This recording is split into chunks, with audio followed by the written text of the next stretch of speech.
So, though the Galaxy S26 Ultra is still far away, but details about it are getting leaked with almost every passing day. It is tipped to use Qualcomm's upcoming flagship chipset, its dimensions and battery, and now we have got detail on its interesting display upgrade. Hey lads, TechScanning here.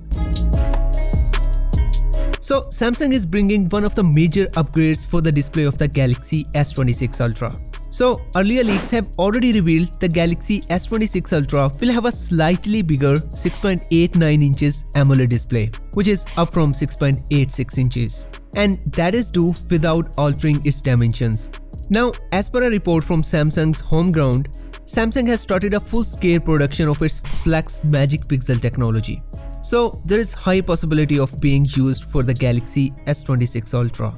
Now, you probably wondering about this Flex Magic Pixel tech. So it is an OLED tech that uses AI to control view angles of the screen, and so protects your sensitive information if someone is trying to peek over your shoulder. It maybe sounds familiar to you. Yes, it's like the privacy screen protectors which are already on the market. However, with this tech built in right into the panel, you will get privacy protection without sacrificing the image quality and brightness, which is incredible.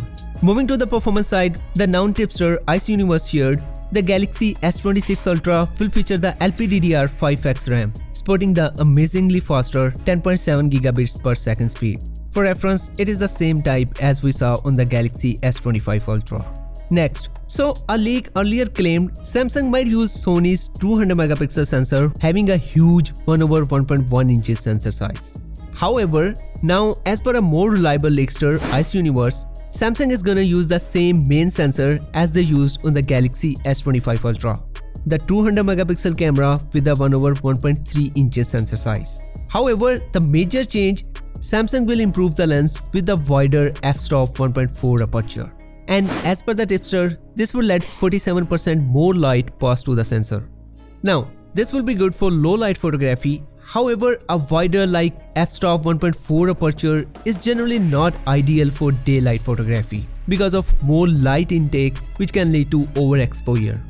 Though so far there is no detail on how Samsung will deal with such possible issues, but one of the solutions, Samsung could offer a dual aperture system like its Galaxy S10 series, where you can switch between f-stop 1.5 and 2.4. Or maybe Samsung will bring some software solution. By the way, we already have a sneak peek at the possible design language of the Galaxy S26 Ultra